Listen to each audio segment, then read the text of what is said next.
Hello, and welcome back to the Tea and Soju C-Drama podcast, your safe spot for C-Drama chatter. I'm your host, Liliana, and it's time to sit back, grab your tea, and let's chat Asian dramas. In today's episode, we are going to be doing a mid-year review. Before we get into that, some housekeeping. If you like the podcast, please like, share, and subscribe on the platform you listen on. That really helps the podcast reach other listeners. For more content, check out Patreon, where you can find behind the scenes, first impressions, mini reviews, and more. I would like to thank my patrons are Purple Dinosaurus, Marta, Caitlin, Lorna, Cheryl, Rasheen, Nancy, Suze, Amanda, Jane, Cindy, Valerie, Catherine, Sandra, Naz, JM, HZ, Haley, Maria, Nikki, Laura, Tia, Danielle, Sarah, Judy Kell, Julia L, T Lovey17, and Alan. Thank you guys so much for being part of the Patreon family. And even if you're just a free member, thank you to those as well. Finally, if you'd like to chat to me or find a community, check out Discord, Instagram, and other socials. The link will be in the episode notes. So, why am I doing a mid-year review? Because I've never really done one. I tend to do a end-year review and that is it. And then, we close out the year.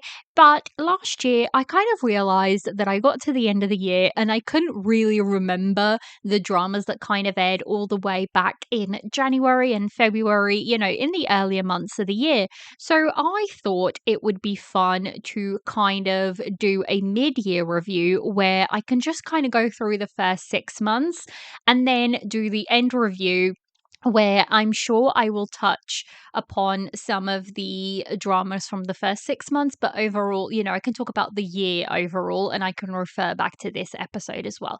So that is the case, but I also wanted to do something slightly different where I kind of go in and I add your guys's, top dramas of the year. So I sent out a message over on Discord and Instagram and asked you guys what has been your top drama so far for the first 6 months of the year and why. And you guys definitely raised to the challenge and replied. So the second half of this episode is going to be the listeners' top dramas of the first half of 2025, which I think is going to be really fun. This is something that I'm also going to do in the end year review, and the first half of the episode will be my choices and then the second half will be the listeners' choices. I just think it's a really nice way to include you guys in and to kind of get a more varied drama pool, if that makes sense, because a lot of people would have watched things that I didn't watch and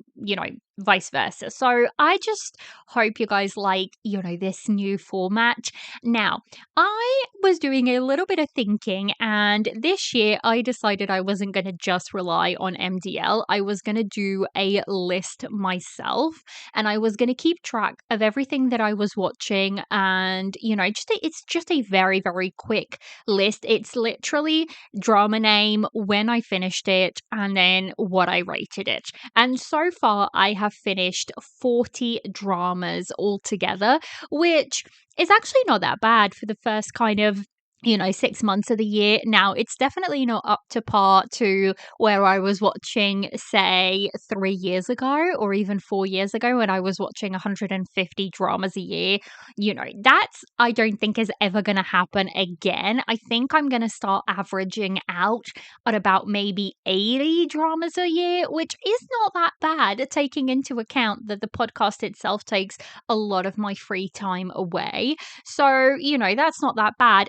I have realized though that although I'm watching less, I am rating higher in terms, and by that I just mean that my the dramas that I'm actually watching and finishing are dramas that I am enjoying because I'm rating them higher, which was always, my aim was to be watching more, not to be watching more, but just to be watching dramas that I was really enjoying overall rather than watching, it's the famous thing of quality over quantity. And I think I'm reaching that stage finally where I'm watching less, but what I am watching is of a higher quality to me, anyways. So I'm really enjoying that aspect of it. And yeah, so let's get into this, shall we? Now, guys, these are not, I did number, so there is 10 dramas that I put into this list.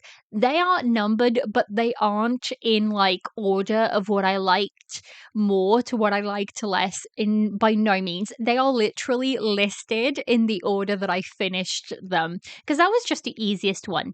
Now, these are all scored between an 8.5 and a 10. There are some 10s in here. Not many, but there are some 10s in here.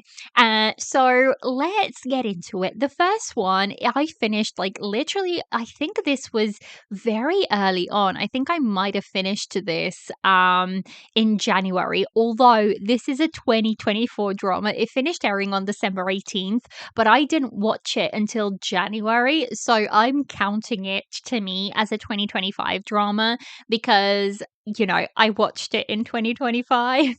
So that is the Korean drama Light Shop. Now, this was something that aired over on Disney and Hulu. It starred Joo Ji Hoon, Park Bo Young, Kim Sol Hyun, Bae Song Woo, Tae Gu, Lee Jong Un. So this is the reason why I went in because this cast was insane. I mean, Joo Ji Hoon and Park Bo Young, you had me sold right there. But then you add Lee Jong Un, who is a very prolific actress as well, and I was like, I'm sold. But I just really liked how different this kind of drama was. It was only 8 episodes of about 15 minutes each. So I really enjoyed the fact that this was a very quick binge, but it still went fairly deep into quite a few topics within, you know, Korean society and society in general. So I really, really liked it. And the MDL description just reads: the series follows the story of a group of strangers who are all having a hard time processing a horrible experience from their past. Each of them is going about their normal lives when they all strangely get pulled to a light shop located at the end of a dubious alleyway. A cautious shopkeeper guards the light shop, which may contain the key to the strangers' past, present, and future. I really like that description actually because it tells you what it is without telling you what it is. So I ended up really, really just enjoying this drama. I rated this a 9 out of 10. So, you know, the performances were well done. The story itself was well written. They really, truly utilized the full 8 episodes. So I just really, really enjoyed this one. So that is the Korean drama Light Shop.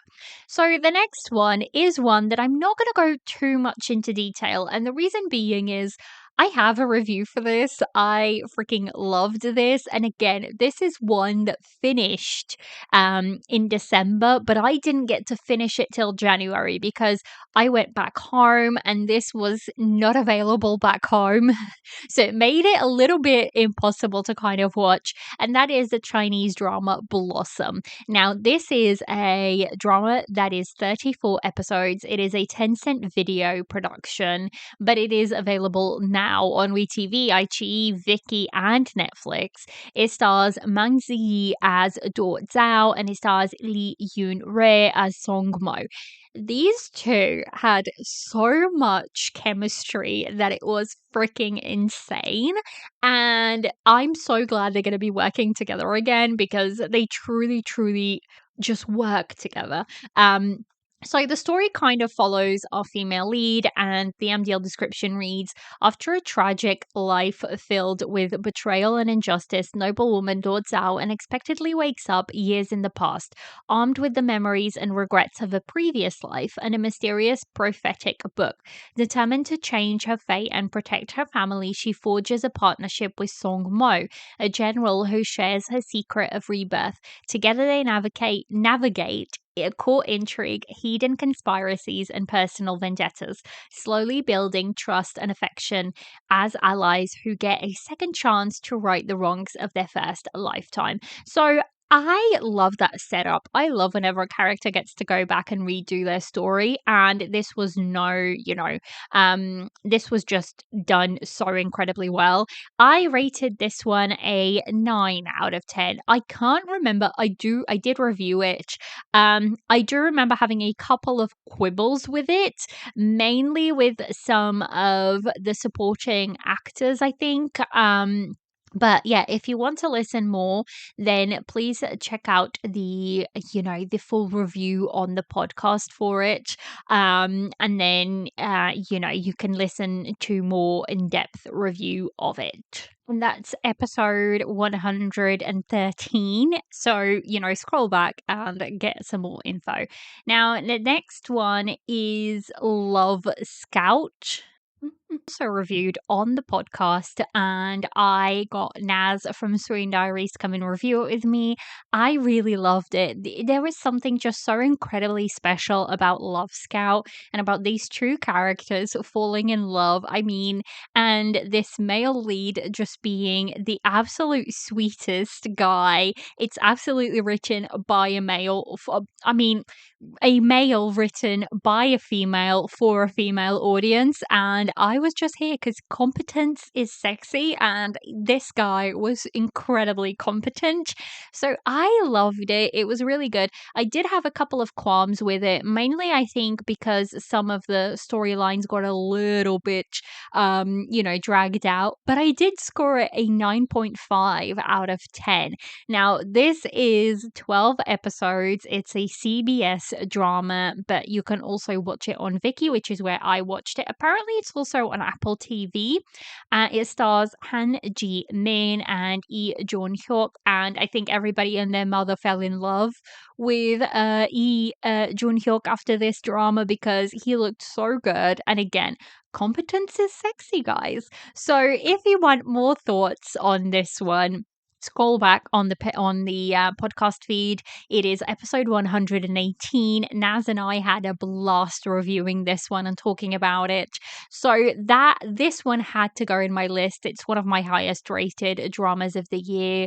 So, and you know what? Just as a little aside, I'm really glad that in the first 6 months of the year, I have some K dramas in here because last year was abysmal for me personally for K dramas, and K dramas have not necessarily just been hitting for me, but I have one, two, three, four Korean dramas, in this top list. So that makes me very excited. So next up is I Am Nobody season 2. Now, this is something that I actually watched with my partner, and it is a 13 episode Chinese drama. It is the continuation of, I Am Nobody, just the first season. And I actually ended up rating both seasons the exact same.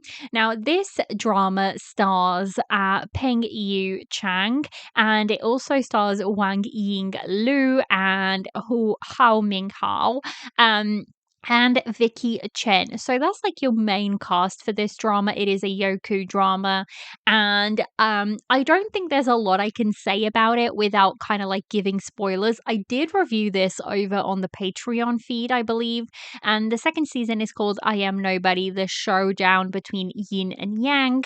This was actually a really, really interesting story. And although it was only 13 episodes, I kind of almost wish it was a little bit longer because it was a really compelling story. But it is what it is. 13 episodes was still an okay length for it. I'm excited to see a third season. However, I do believe the third season is going to be on Tencent rather than Yoku, and they will be changing some of the cast from what I hear, and specifically the character played by Wang Ying Lu, who is Fang Bao Bao, is going to be changed. And if that is the case, then I probably won't be watching it because Wang Ying Lu is just so incredibly good as Fang Bao Bao. I just don't think I could see anybody else in this role. So if that's the case, I'm happy to leave it where it is. This is a show where you can kind of watch, independently of Well, you kind of need to watch season 1 and then watch season 2, but season 2 has kinda like an ending to it, if that makes sense. There is like an overarching plot line that kind of I'm guessing they will carry into season 3, but the plot line for season 2 finishes in season 2, if that makes sense. So that is I Am Nobody season 2. I really enjoyed it. I scored it an 8.5 out of 10, which is the same thing I rated the first season. Now, next up is Flourished Peony. I rated this one an 8.5 out of 10, and this one is 32 episodes. I am only talking about season 1 right now, mainly because I have not finished season 2. I know it's finished airing, but I have been struggling a little bit with season 2, so it is what it is. This is a Hunan TV slash Mango TV production. Mango TV belongs to Hunan TV, so it's all the same thing. This aired from January 7th, 2025 to January 22nd, 2025. And a lot of people are very, very excited because this stars Yang Zi and Li Xian. And these two, they co starred together in Go Go Squid 1. So a lot of people are very excited to see them. And me too. I was very, very excited. And I definitely got it. I love this. This is very much focused on women and, Yang Zi's character and her storyline. Now, I will say this is a little bit more focused on the business than I was expecting it to be at first, but for me, it worked. It's not going to work for everybody. These two have such incredible chemistry. Their relationship is built really, really well. So I just really liked it. I like that it's a drama about women reaching for their dreams and, women working to get to where they want against all of these incredible harsh difficulties. So I just really, really liked it. It's beautiful to stare at. It is a Tang Dynasty drama and it is incredibly accurate. Actually, I was looking at some of the paintings and it is very, very accurate, which I was happy for. So that is Flourished Peony, and again I did review this. It is episode 120 of Tea and Soju, and I will be back to review season 2 because we said in that, in that first review that if season 2, whenever season 2 came out, we would come back and I will be bringing back my guest to, review Flourished Peony. So I'm very excited about that. That's going to be, you get a little spoiler here, that is going to be season 4 material. So, expect that. Then we have, obviously, this list would not be a me list without this drama, and that is The First Frost. Now, The First Frost came and took everybody by storm. It is fairly highly rated over on MDL. It's got an 8.9 overall. I rated it a 10 because I freaking loved it so much. I just think I don't know what it is that makes this drama so special, but I think it's just so incredibly well written. The characters are juicy, so to speak, which isn't always the case in a modern drama. It's not always as easy to make really complex characters in modern time setting, because you don't have as much as like of the outside factors as you would in a historical. So to me, they did such an incredible job to make such complex characters, especially when Yifan. I just think her character is misunderstood by many, but I loved her character, and Zhang Runan just played her beautifully. We have obviously Bai Jingting, the heartthrob that Bai Jingting is, playing Sang Yan.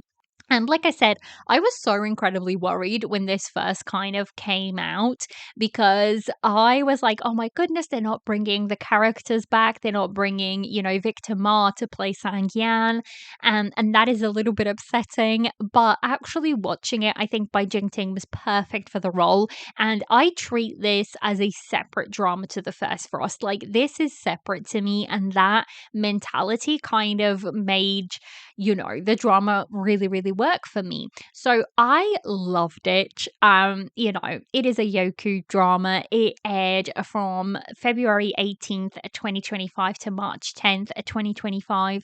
And I'm not going to say much more because you have an extremely long podcast episode for this. It is episode 122 and 123. I recorded this with Laura and Becky. And guys, we recorded this for 8 hours. I kid you not, it was a shift. We started at like 7 in the afternoon UK time, and by the time we finished, it was close to 2:30 in the morning. It was by far my longest ever, chat that I had about a drama. More specifically, I think because I had so many notes. Laura had notes, Becky had notes, and we kind of just really, really vibed and talked for a really long time. So I think that experience as well probably reflects a little bit of, my feelings towards the drama, because whenever I think of the first Frost, I think of that recording and, how long it was and just how much fun I had.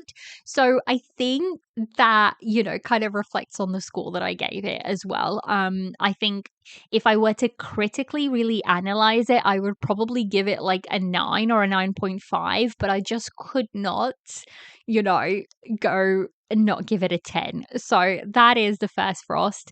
Next up is a K drama, and it is the K drama Study Group. Now, this actually I watched with my partner. He loved it. I loved it. It's 10 episodes. It's a TVing drama, and I watched it on Viki, and it stars Hwang Min Hyun, Han Ji Eun, Cha Woo Min, Lee Jong Hyun, Shin Soo Hyun, and Yoon Sang Jung. Now, this is basically the story about a guy who just wants to, he just wants to study. This guy just wants to study and get good grades, but he happens to be a really good fighter, and he hears about this school that is meant to be really good, and then he gets there and the school is terrible, and he basically wants to set up a study group, and bullies get involved, fights get involved.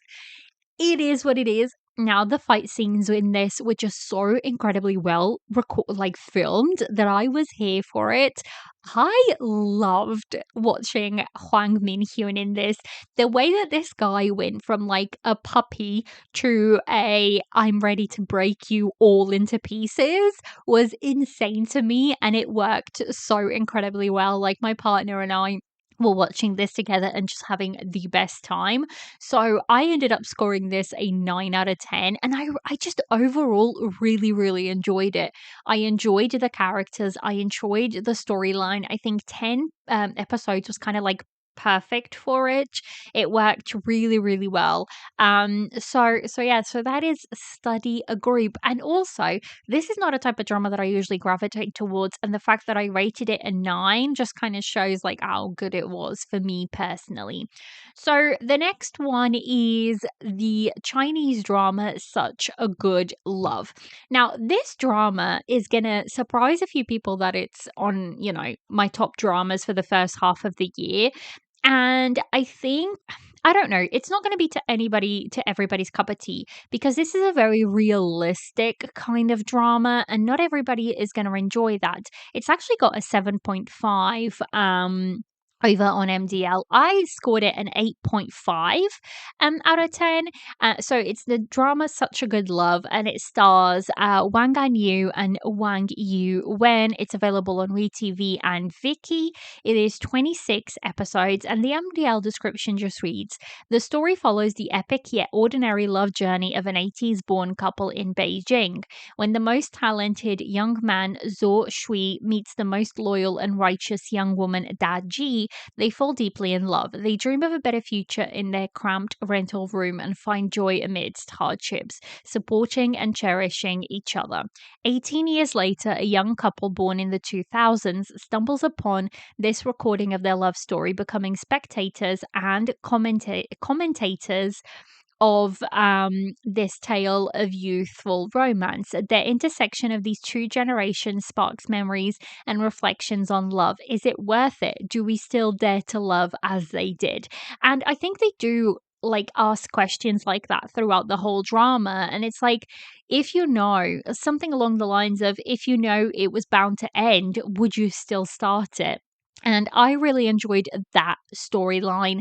These two characters can be very frustrating. And I think that's why people kind of, didn't enjoy it as much. I think the ending is probably one of the reasons why people downgraded it so much. For me, it kind of worked because I think it worked with the characters. It is very realistic, and that's why people don't necessarily enjoy it. I did end up reviewing this one, not on the podcast, but there is a review for it on the Patreon feed where I kind of read through all my notes and talk about my feelings about this show. And honestly, I think if you kind of like slice of life that is a little bit more frustrating sometimes and a little bit more realistic, you might enjoy this one. I overall really did. The next one will be a shocker to nobody. Nobody, because I screamed and shouted about this drama to everybody who was, ready to listen to me. And that is the Chinese drama, The Prisoner of Beauty. I loved this drama so much. This is enemies to lovers done incredibly well. This is the kind of drama that I will be sat for every single time. The chemistry was so good. The writing was so good. Like, overall, the pacing of the drama was good. I just loved it beginning to end, like 10 out of 10 no notes kind of situation. So this I said it as soon as it finished airing. I said this is going to be in my top 3 for 2025. I still feel like this is going to be in my top 3 for 2025 as of July 18th. We'll see what happens because, we still have 6 months of the year, but I am pretty sure this will be in my top 3. Now, this is 36 episodes. It's a Tencent video drama and it stars Song Zu-ar and Lu Yuning as our main characters. It's the classic story of these two come from enemy families and they get into an arranged marriage, and shenanigans kind of ensue, enemies to lovers. I just loved it. It was done so incredibly well.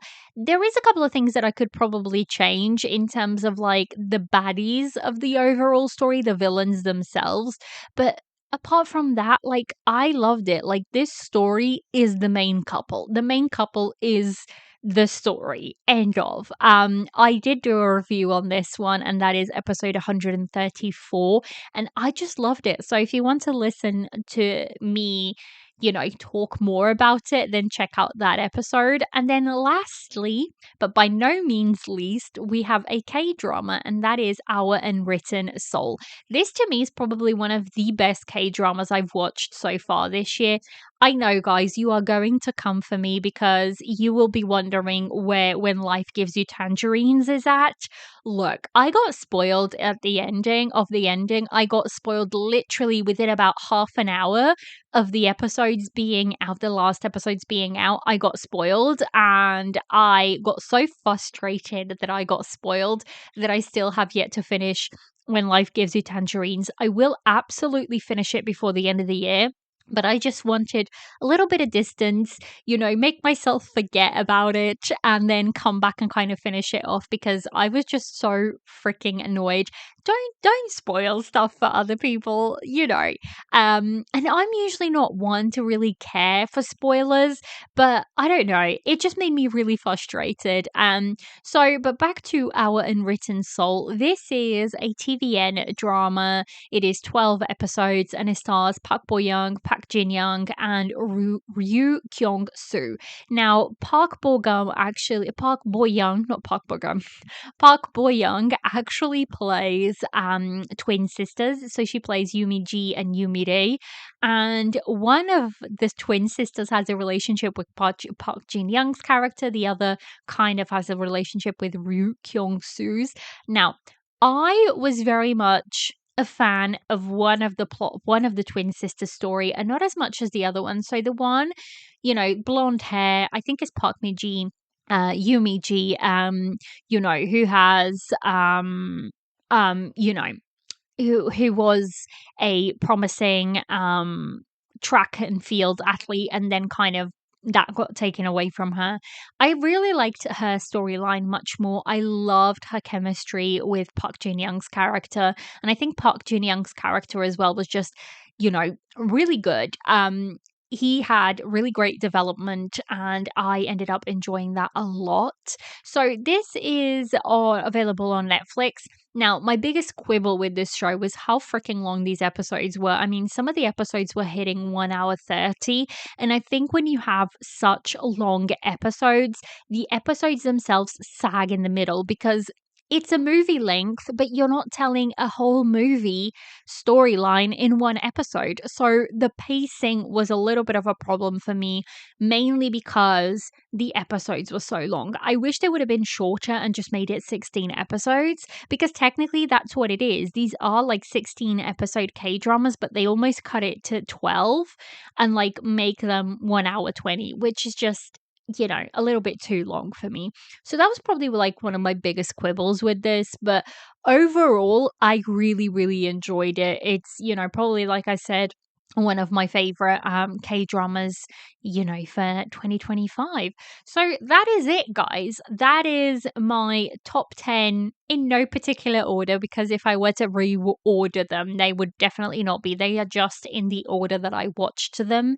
It would be like the K drama Light Shop, the C drama Blossom, the K drama Love Scout, the C drama I Am Nobody season 2, the C drama Flourished Peony season 1, the C drama The First Frost, the K drama Study Group, the C drama Such a Good Love, the C drama The Prisoner of Beauty, and then the K drama Out and Written Soul. So that is all the dramas for my, for my mid-year review for the first 6 months of 2025.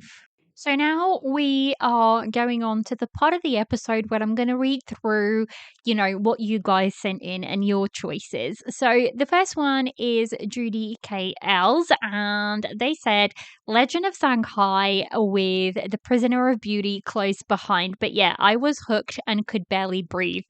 The Legend of Shanghai is one that I need to finish as well. I think it will probably be one of my top dramas for 2025, but I need to finish it. And I think this summer for me just isn't one where I want to be watching really heavy politics, which is what The Legend of Shanghai is. But I am going to be reviewing that on the podcast for season 4. So expect that to come your way. But those are really good choices. Then we have Amber, and she said Flourished Peony. So, we've already talked about that one. We have Mia, and she said a dream within a dream. I actually ended up really enjoying that one. I think it could have been shorter, and that was my main problem. But overall, it's just a lot of fun watching that one. And the last 6 episodes were really, really good.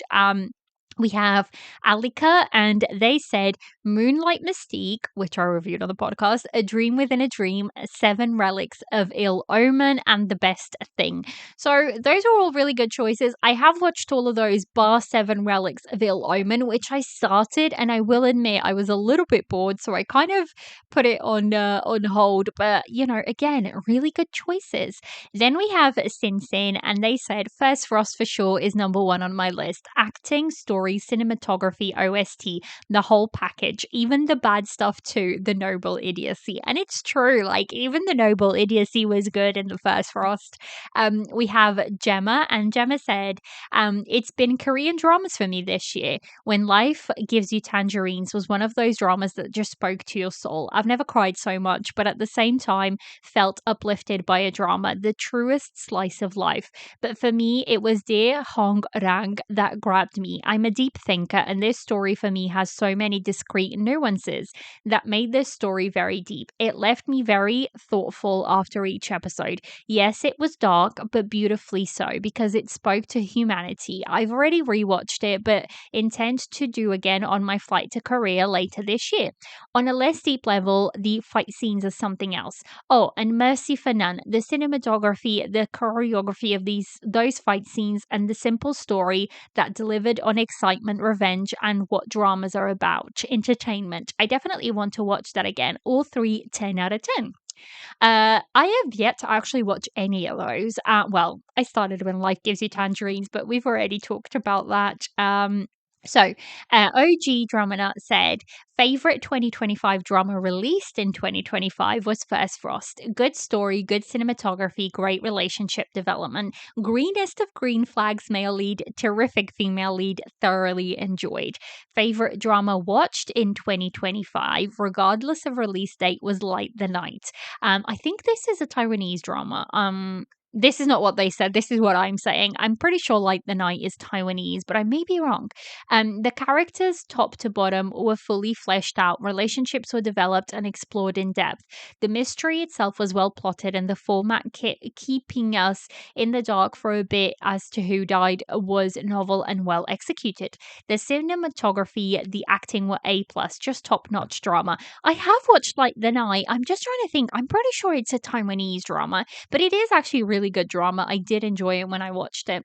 Soro said, my top three would be Love Scout, a light yet mature love story, First Frost, serious issues and gripping romance, and The Legend of Zhang Hai, superb acting and such an engaging narrative. Then we have Rory, and they said, when life gives you tangerines or the art of negotiation, enjoying Marry My Husband Japan right now. I'm also enjoying Marry My Husband Japan. I've already spoken about it over on TikTok, but I'm really enjoying it actually. Um then we have Megan, and Megan said, my top three, The First Frost, unsurprising considering my love of Bai Jing-ting, but I really love how they portrayed such complex story and more so when Yi Fan. A lot of people saw her as weak, but I found her to be incredibly strong, but not in your typical way. She's a really dear character to my heart, and the romance, of course, is 10 out of 10 for me. Secondly, number two, Flourished Peony, which gave me the well done historical I was craving for this year. Both Yang Zi and Li Xian excelled in their roles, and I loved the friendship. And then in third, Legend of Zhang Hai, cleverly plotted and intense. Each episode mattered and worked towards the plot. Nothing felt wasteful, and I even felt sorry for some of the baddies. Well written characters. I also loved the romance, which was woven in naturally. Honorable mention to Always Home, one of my favorite comforting youth dramas. I think this is very underrated due to lesser popular actors as leads. Northward, which showed our Bailu in a different light and just what she can do acting wise, and The Prisoner of Beauty with its enemies to lovers done well, and a clever female lead who stays clever. I like that she didn't have to have martial arts to best others, and the lead's romance was very natural progression.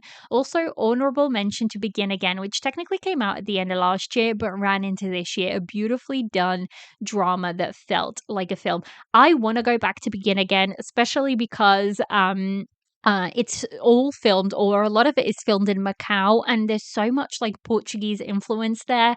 So I definitely want to go back to it, but I just want to go. I just want to find some time where I can binge the rest of the episode.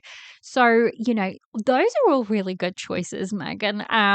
Moody Sunrise said, my favorites so far this year were Guardians of the Dafang because it was so light-hearted and fun to watch, even though the female lead was kind of meh for me. My other favorite would be Zhang Hai, The Legend with Xiao Zhan. I liked its intellectual nature and production value.